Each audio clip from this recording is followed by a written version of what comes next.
lagi. Halo semuanya, perkenalkan nama saya Anissa Nurul Aini dari Prodi PGSD dengan NIM 23140135. Hari ini saya akan membuat video mengenai teori perkembangan fisik. Teori perkembangan fisik pada anak dalam rangka UTS mata kuliah Psikologi Pendidikan di Universitas Biologi. Yuk disimak videonya. Apa itu perkembangan fisik? Perkembangan fisik atau yang disebut juga pertumbuhan biologis merupakan salah satu aspek penting dari perkembangan individu yang meliputi perubahan-perubahan dalam tubuh seperti pertumbuhan otak, hormon, dan lain-lain. Seperti anak yang awalnya belum bisa berhitung.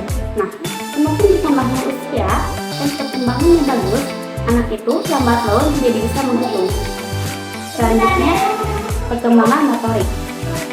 Perkembangan motorik dibagi menjadi dua, yaitu perkembangan motorik kasar dan perkembangan motorik halus. Apa itu motorik kasar? Motorik kasar yaitu gerakan yang menggunakan otot besar dan membutuhkan banyak tenaga, sehingga meliputi keseimbangan dan koordinasi antar anggota tubuh. Contohnya, berjalan, berlari, melakukan lompatan, seperti itu. Sementara motorik halus yaitu suatu gerakan tubuh yang menggunakan otot kecil dan membutuhkan konsentrasi antar mata dan tangan, seperti melipat, menggunting, dan menggambar bisa jadi.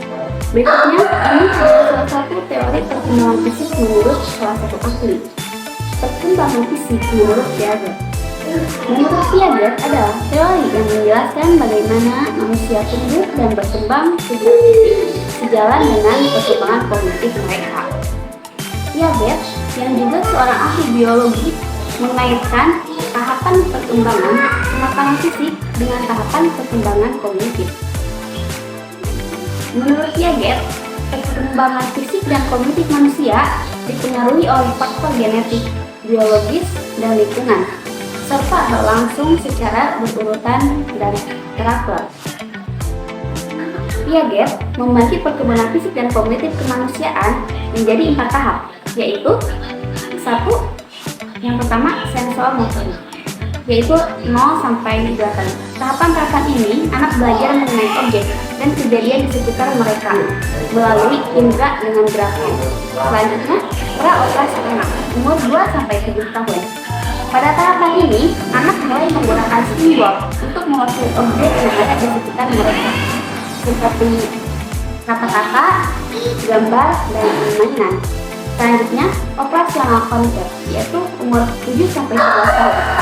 Tahapan ini, anak mampu berpikir secara logis dan sistematis tentang objek dan kejadian yang nyata, serta mengklasifikasikan pengurutan dan mengukur objek, serta memahami konsep matematika dasar.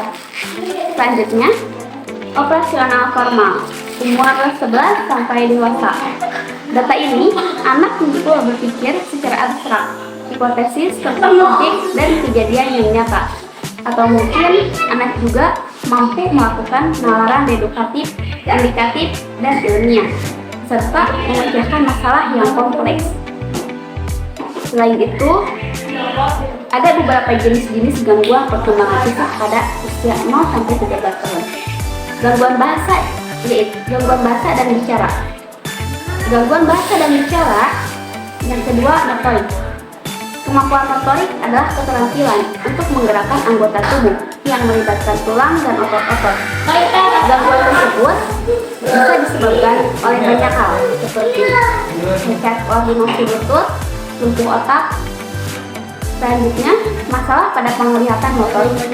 Masalah pada penglihatan motorik pada anak ini membuatnya kesulitan berbicara, memahami perkataan orang lain, atau tidak dapat mengungkapkan pikiran dan ekspresinya sendiri. Ada juga bahasa dan bicara. Belajar. Gangguan perkembangan anak juga dapat mempengaruhi pikir.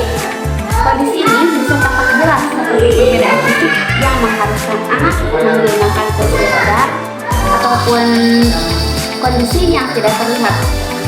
Misalnya perubahan struktur otak. Contoh, gangguan fisik pada perkembangan anak adalah kelainan otot dan kecerdasan saraf. Gangguan belajar adalah selanjutnya gangguan belajar. Gangguan belajar adalah gangguan kembang anak yang umumnya berkaitan dengan akademis. Beberapa kondisi yang termasuk ke dalam gangguan belajar yaitu kesulitan membaca, menghitung, dan kesulitan menulis. Cara mengukur perkembangan fisik anak usia 0-13 tahun untuk mengoptimalkan perkembangan fisik anak. Usia 0-13 bulan ada beberapa hal yang dapat dilakukan. Berikut adalah beberapa tips yang dapat membantu. Pertama, memenuhi kebutuhan nutrisi anak dengan memberikan makanan bergizi seimbang. Yang kedua, berikan stimulasi yang sesuai dengan usia anak untuk membantu perkembangan otak dan motorisnya. Yang ketiga, ajak anak beraktivitas fisik untuk membantu perkembangan motorisnya. Jadi, kesimpulannya, perkembangan peserta didik dipengaruhi oleh kondisi-kondisi seperti pengaruh keluarga, pengaruh fisik, gangguan emosional, jenis kelamin, status sosial, ekonomi, kesehatan, dan stimulasi lingkungan. Perkembangan fisik peserta didik mempengaruhi proses belajar.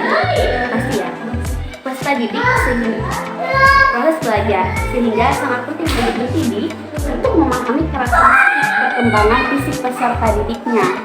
Nah, mungkin ini aja yang bisa saya sampaikan. Semoga apa yang saya sampaikan ini bermanfaat bagi kita semua. Saya akhiri. Wassalamualaikum warahmatullahi wabarakatuh. Sampai jumpa.